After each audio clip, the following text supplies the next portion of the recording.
up, guys? Simone Fan 101 here with my Raw review. It's been a one hell of a week with two things happening. I'll get to the lesser known part.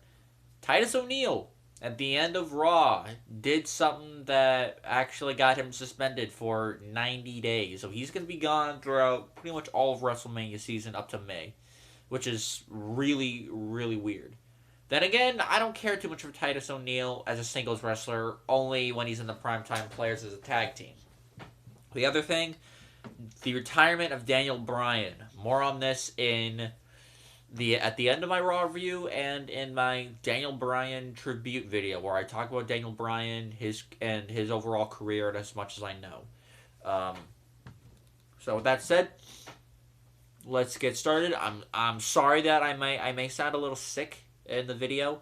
My family's been sick. I may be getting a little bit sick. That's why I have a good old Mr. Toilet Paper here, so I can blow my nose whenever I need to. With that being said, let's start. Raw started off with an opening segment. It was a contract signing with Stephanie McMahon, who's talking about the contract signing for the number one contendership match for Triple H's WWE title. Whoever wins that number one contendership match becomes the number one contender for Triple H's title at WrestleMania. The triple threat matches between Roman Reigns, Dean Ambrose, and Brock Lesnar. Segment started off well. Stephanie flapping her gums. Dean Ambrose comes out, interrupting her, saying that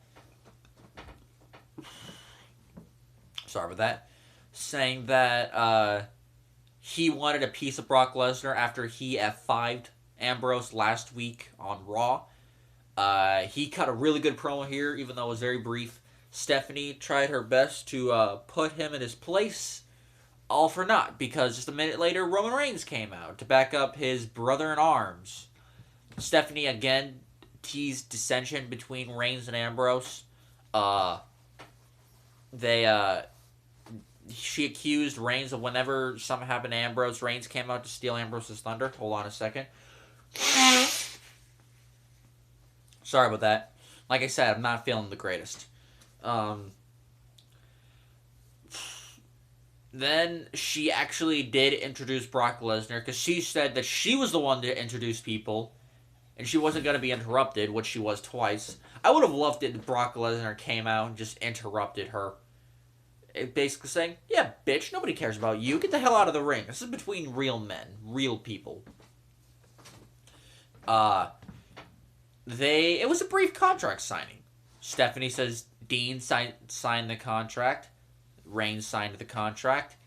Lesnar signed the contract. And she got right the hell out of there. Which is a good thing, too, because Brock Lesnar immediately destroyed people. What happened was that Dean got in Brock's face, taunting Brock, and, basically trash talking because of his attack last week. Brock proceeded to throw Dean over the table. And this table wasn't a wooden table that could break easily. It was actually a hard table. He threw Ambrose over the table to a corner of the ring. Brock proceeded to throw the table at Roman Reigns, knocking him down. And then he proceeded to F5 Dean pretty handily. And basically just left. It was a really good segment. I'm only skimming over the certain parts because this is my second attempt to record the video. The first attempt didn't do so well, so I'm kind of just skimming through it. What ended up happening is that was basically a segment. But backstage later, after commercial, Dean Ambrose said that by the end of the night he was going to get a piece of Brock Lesnar, which he did. He wanted payback from not only the attack last week, but now being F5'd again. Next was a singles match between Dolph Ziggler and Kevin Owens. Again, this goes back to a point I made a while ago, maybe last week or 2 weeks ago. They need to stop rehashing the same matches over and over again. It's getting annoying, and we're not caring. That's why I'm not caring about 2 matches. I'm not caring about the pay-per-view match between Del Rio and Kalisto because I've seen it too many freaking times. And I'm not caring about this series of matches, Ziggler and Owens. Owens deserves better than this. I guess in Vince McMahon's eyes, it's like, how do we create a good rivalry? Just keep booking the same match over and over again. Now, with that being said, this was actually a pretty good match. It ended with Ziggler pinning Kevin Owens with his feet on the ropes. Not with Owens' feet on the ropes, Ziggler's feet on the ropes. So, Ziggler actually cheated here. The one time I actually liked JBL in commentary tonight was when he pretty much pointed out that, hey, I don't care what happened during the match, Ziggler cheated. Ziggler cheated in the match. And Owens was never portrayed as the wrong character here. He was never portrayed as, oh, he was wronged in the match. No, they acted as if like he deserved it. Which is complete bullshit. Inconsistent booking. It makes no sense. Next, we had a brief backstage segment. And by the way, when it comes to backstage segments, I'm only going to include the ones that actually mean something. I'm not going to include, 20, 30-second interviews. Because, they're not it's not that they're pointless, it's just that they just keep going and going and going. I'm just going to skip it until something actually happens. But we got a brief backstage segment because earlier in the night, the Usos was scheduled to scheduled to face New Day in a tables match with no friggin' advertising whatsoever. And again, back with what I said about constant rematches between the two guys, same thing with Usos and New Day. The feud that never dies. What the hell can I say? With that said, I guess WWE finally pulled it out of their ass and said, hey, let's plug in the Dudley Boyz in there, which they did. Dudley Boyz, and then in this statement, Dudley Boyz came in, said that they made the tables match famous, that it was technically their match. So Usos agreed that we could make this an 8-man tag team match with Dudley Boyz and Usos facing off against New Day and a mystery partner. Because remember, there's only 3 members of New Day.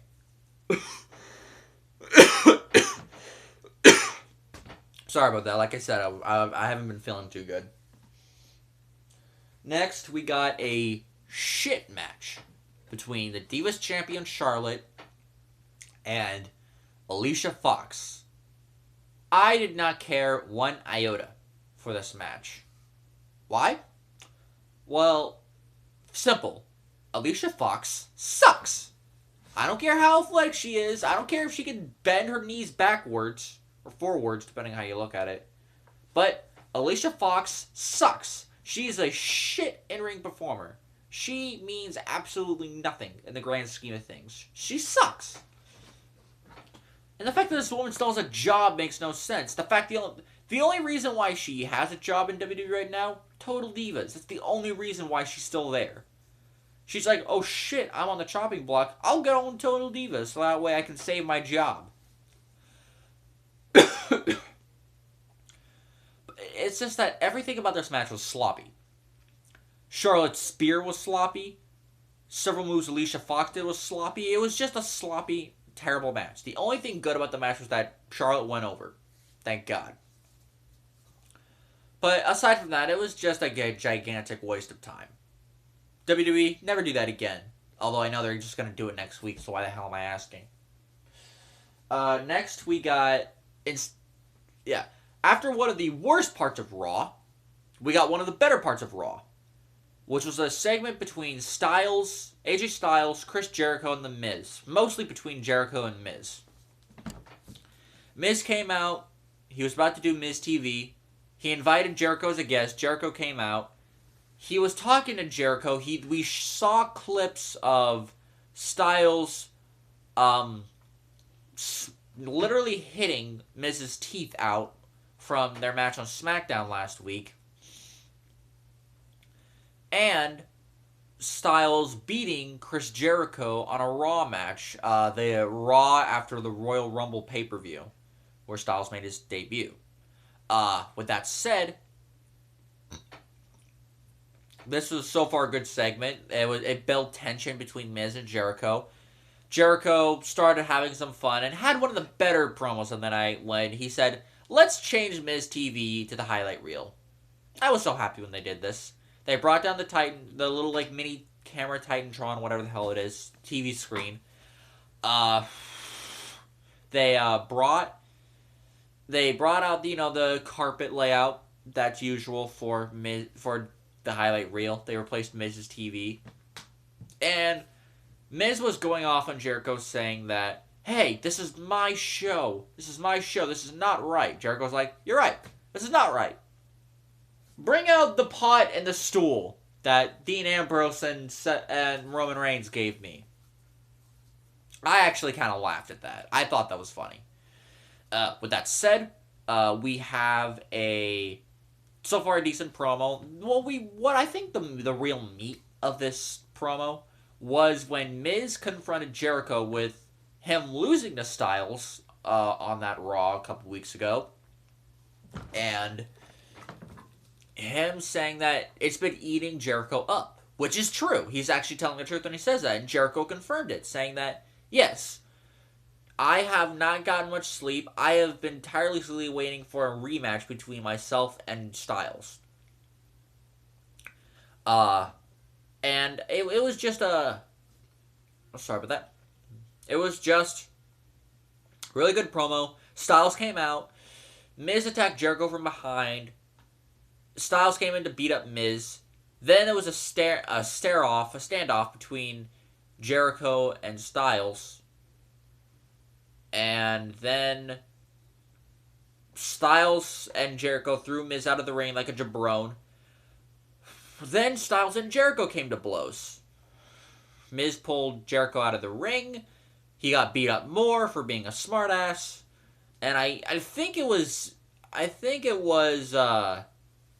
Jericho attempted to get back in the ring, but he just stood there on the apron, and I think he walked away, with Styles standing tall in the ring. This was a really good segment. It built up tension between all three of the wrestlers. I'm suspecting we're going to get one of two things. We're going to get a singles match between Styles and Jericho, with Jericho officially turning heel, or we're going to get a triple threat match between Jericho, Styles, and Miz, with Miz obviously getting the fall, and probably Jericho still turning heel soon after that. Either way, I'd be happy if they did that. Next, we got oh god. Recently, Ryback has changed from his singlet outfit that he's been wearing since 2012 to just the normal trunks, the black trunks outfit, tights, whatever. And has officially changed his name. I'm not shitting you here when I read this. Stone Cold Ryback. So apparently, he's either making fun of or ripping off Stone Cold Steve Austin and Goldberg. I am not shitting you. This actually happened. He came to a match with Bray Wyatt. And I gotta say, if you've seen their match at Payback last year, you know that these guys actually share some good chemistry. And it showed here. This was actually, for the few minutes it had, it was a decent match. Ryback has been improving. He adopted CM Punk's, running knee in the corner, something that CM Punk did all the time, and Ryback has adopted that. I first saw that at the Royal Rumble when he did that to two guys. But for the minutes that it lasted, it wasn't a long match, but for the few minutes it lasted, it was actually getting really good. I just wish these guys would have another pay-per-view singles match, because I know these guys are capable of much better. We saw that last year, the Payback pay-per-view. Next, we got, we got Adam Rose from the Social Outcasts actually beating Titus O'Neil. So, after being fed Tyler Breeze from NXT, bye Tyler, Titus O'Neil loses to one of the Social Outcasts. And oddly enough, he loses to the one that people probably like the least, Adam Rose. This match was not good.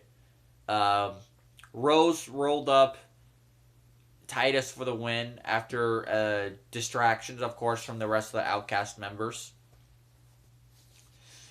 Titus, this seemed fitting considering Titus would be suspended for 3 months. So, bye-bye Titus. It was not good. It was just not a good match. Afterwards, we got a segment that started off with Dean Ambrose calling out Roman Reigns. Not Roman Reigns. Brock Lesnar. Now, earlier, right before this, in the backstage segment, Ambrose said, Reigns, do not come out to help me out. Do not come out to my rescue.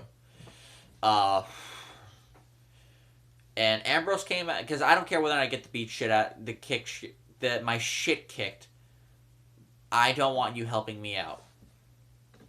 Ambrose came out, called the F5 that he got earlier that night, merely, he just brushed it off. And he was saying that maybe Triple H was right. Maybe you had gone soft. Maybe you are not like you used to be. And then Brock Lesnar came out, and they actually brawled. Dean Ambrose and Brock Lesnar actually brawled. And when I'm watching this, I'm thinking, God, I am so invested. I am so invested in a singles match between Lesnar and Ambrose at WrestleMania. I would pay money to see that. I'm not actually going to, because I usually watch this shit online, but I would pay good money to watch Ambrose and Lesnar kick the ever-living shit out of each other, all in the name of the Intercontinental Championship. Oh yeah, you may have forgotten that Dean Ambrose is still Intercontinental Champion. So Ambrose eventually got beat up. He got F5 by Lesnar. I think he may have gotten F5 by him again, although I don't know. Lesnar was about to leave up the ramp, and then Ambrose, who's still moving, he's on the floor, and he's like this, like, come on, I want more. And I freaking loved this. And Lesnar proceeded to try to beat up Ambrose again. Roman Reigns came out, although he stayed on the ramp. He didn't go anywhere near the ring. But Lesnar was distracted, and Ambrose, he didn't F5. He low blowed Lesnar. With the exception of Batista a couple years ago, in his return, I do not remember the last time somebody actually low blowed somebody else. It's always distraction roll up, finish. No, but instead, we actually got a low blow, which is something I haven't seen in years. And here's the thing: this ended the second hour of Raw, and it ended with a pretty big crowd reaction. You watch this, and you're thinking, that this could be the ending of a Monday Night Raw episode right before WrestleMania, like a triple threat match or something like that. That's how good this segment was. And at the end of hour 2, the show almost peaked from there. But thankfully, the crowd actually was into the show later during the retirement speech of Daniel Bryan. Next, we got the League of Nations, Del Rio and Rusev versus the Lucha Dragons. Sin Cara is back from his injury last month, and I think it was in December he got the injury, or maybe early January. But either way, he got hurt, and Kalisto is now United States champion. So good for Kalisto. We had a decent match between these guys. I know these guys are capable of better, but we had at least a decent match. What ended up happening was Barrett ended up, distracting, trying to attack Kalisto. And Del Rio hit the Enziguri from the top rope. Kalisto eventually got turned into the Tree of Woe. Del Rio hit the double foot stomp. 1, 2, 3, already building up, certain stuff between Del Rio and Kalisto for Fastlane. 50-50, 50-50, yeah, 50-50 booking it never gets old. What should I? No. I should rephrase that. It always gets old. What the hell am I talking about? The one thing I didn't like about this match was the commentary, specifically JBL's commentary. I hated JBL's commentary. I am sick to death of him constantly calling Sin Cara and Kalisto mosquitoes. I'm sick to death of him constantly berating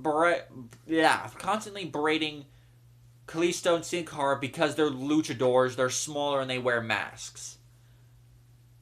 I know he's a heel commentator, but this just goes beyond a heel commentator. You want a good heel commentator? Watch Corey Graves on NXT. He knows how to do it right. Every time Lucha Dragons come out to compete on WWE Raw, JBL proceeds to bury the Lucha Dragons on commentary. I'm sick of it. I'm sick to death of it. It's just bullshit. It's obvious that Vince is making him do this. If it's not Vince making him do this, then JBL, you're a dumbass and you need to leave. Like right now. After that, we got a brief singles match between Tamina and Becky Lynch with Sasha Banks on commentary. She was actually way better than all three of the guys were on commentary. Hold on a second. We had a distraction where Naomi, I think it was Naomi that attacked Sasha, and then Becky attacked Naomi, and then Tamina hit Becky when she got back in the ring with a super kick. And 1, 2, 3, setting up probably a tag team match at Fastlane between Naomi and Tamina against Sasha and Becky. So we're probably getting that triple threat match at WrestleMania. It's gonna be a triple threat. I'm betting you. Afterwards, the match was okay. The match was just okay, but it was really more of an angle. It was just a way to set up the tag team match. Afterwards, we had we only have 2 things left on this. We have that 8-man tag team tables match I mentioned earlier. New Day eventually revealed that their tag team partner was Mark Henry. Why Mark Henry was chosen, I really have no idea. I'm guessing because he's black, because the other 3 guys of New Day are black. Then again, Devon's black, so maybe he should have been part of New Day. I digress. Well, then again, he was Reverend Devon. Remember that. But I digress. Dudley Boyz and Usos beat New Day, and what was really not that great of a match. Mark Henry bailed on New Day minutes into the match. New Day hit, I think it was Kofi Kingston through the table for the win. Then they celebrated post-match. Bubba Ray Dudley attacked, I think it was Jimmy Uso. Yeah, it was Jimmy Uso. He attacked Jimmy Uso from behind. Devon's like, what the hell are you doing? Then just a second later, clotheslined Jay. And then they hit one of the Usos through the table. This was the start of the Dudley Boyz heel turn, which they so desperately needed. Because the Dudley Boyz haven't been doing shit since October of last year. Since their pay-per-view match with New Day at Hell in a Cell, they haven't been doing doggy dick. And I'm so happy that they're doing something with them.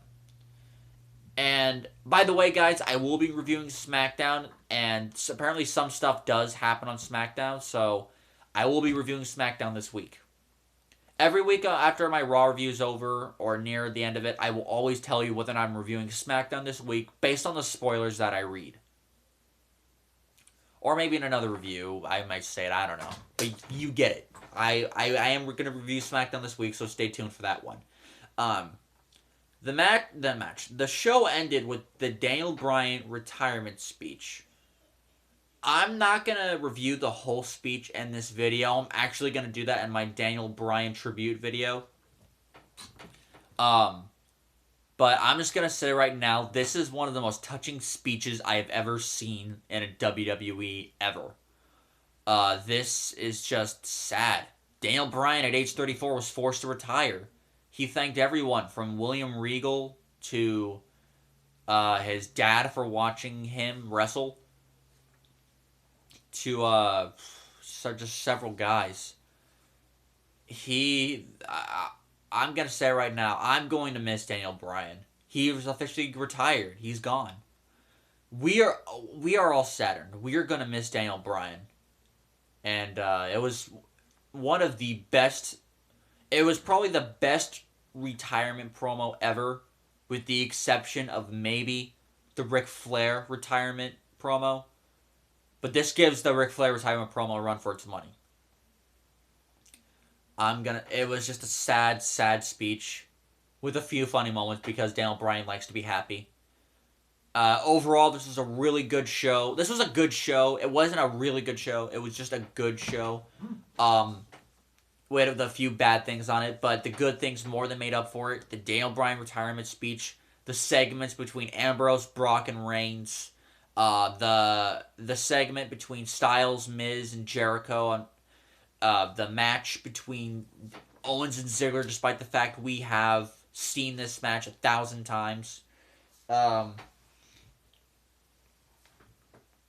We have the heel turn of the Dudley Boyz. It was overall a good show. More good than bad on this show.